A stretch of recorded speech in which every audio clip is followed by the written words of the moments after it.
কথা ধারাবাহিকের আজকের পর্বে আপনারা দেখতে চলেছেন যে কথা তো তার হারবালে এসে জানতে পারে যে কথা যে জমিটা ভাড়া নিয়েছিল ব্যবসা করার জন্য সেই জমি কারোর কাছে বিক্রি হয়ে গেছে। কথা তখন বিপিনবাবুকে বলে, আচ্ছা আমরা তো আপনাকে ভাড়া দিয়েছি, আর তাছাড়া আমরা ভাড়া দেওয়া সত্ত্বেও আপনি যে এভাবে হুট করে কাউকে বিক্রি করে দিয়েছেন এটা তো হয় না। বিপিনবাবু তখন বলে, হ্যাঁ এটা হয় না, কিন্তু এত ভালো একজন লোক আর তাছাড়া এত ভালো একটা টাকা অ্যামাউন্টের পাবো তাই আমি বিক্রি করে দিয়েছি। আপনারা ওনার সাথে কথা বলুন, ওনারা খুব ভালো। কথা সব শুনে ভাবতে থাকে, আমি এই কথা হারবার কিছুতেই বন্ধ হতে দেব না। এটা আমার স্বপ্ন ছিল, আর সব থেকে বড় কথা, আমার স্বপ্ন পূরণ করার জন্য পাচক মশাই এই কথা হারবারের জন্য অনেক পরিশ্রম করেছে, তার এই পরিশ্রম আমি কিছুতেই বৃথা হতে দেব না।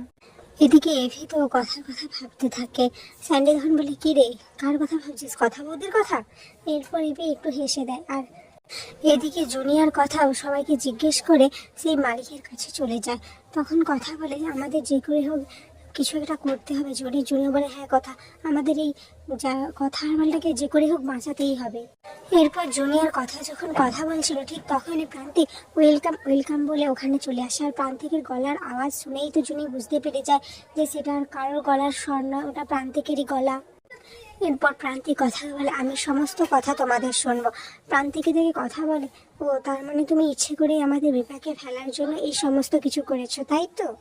প্রান্তিক তখন বলে, আরে আস্তে কথা বলুন, আমি এখন একজন ভদ্র মানুষ হয়ে গেছি, আর তাছাড়া আমি এসব কিছুই জানতাম না যে ওই জমিটা আপনি ভাড়া নিয়েছেন। আর এখন আমরা যেহেতু সামনাসামনি হয়েছি তাই আমাদের কথা বলাটাই শ্রেয়। জুনি কথাকে বলে যে তুই ওর সাথে কোনো কথা বলিস না, চল আমরা এখান থেকে চলে যাব। কথা তখন বলে, না, যখন জেনে গেছি যে প্রান্তিক বিশ্বাসী এই জমিটা কিনেছে তার শত্রুর মোকাবেলা করতে হয় জুনি, আর তুই ভয় পাস না, আমি আসি তো। এরপর প্রান্তিক তখন বলে, আমি শুধুমাত্র মালিকের সাথে কথা বলবো, আর আদার্স কোনো পার্সনের সাথে কথা বলতে আমি চাই না। এরপর প্রান্তিক কথাকে একটা রুমে নিয়ে গিয়ে ডোরটা লক করে দেয়। কথা বারবার খোলার চেষ্টা করলে কিন্তু সে খুলতেই পারে না। এদিকে জুনি বিপদের আঁচ পেয়ে এভিকে বারবার ফোন করতে থাকে, আর এভি তো মিটিংয়ে ব্যস্ত থাকে। এরপর প্রান্তিক কথার দিকে তাক করে ছুরি ছুড়তে থাকে, আর কথা তো খুব ভয় পেয়ে যায়। প্রান্তিক যখন বলে, আরে ম্যাডাম আপনি একদম সরবেন না, সরলে যদি কোনো অঘটন ঘটে যায়।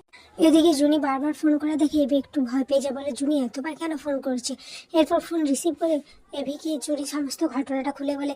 এভি তো ভয় পেয়ে যায়, সেখানে উপস্থিত সবাইকে বলে, আমার একটু কাজ পড়ে গেছে, আমি একটু আসছি। এরপর অগ্নি ওখানে চলে এলে জুনি অগ্নিকে সমস্ত ঘটনা খুলে বলে। জুনি বলে যে অনেকক্ষণ হয়ে গেছে, দরজা খুলছে না, আর যদি কথার কিছু হয়ে যায় তাহলে আমি নিজেকে কি করে ক্ষমা করবো অগ্নিদা। এখানে আজকের পর্ব শেষ হয়ে যায়। তো ভিউয়ার্স আপনাদের কি মনে হয় এভি কি বাঁচাতে পারবে কথাকে?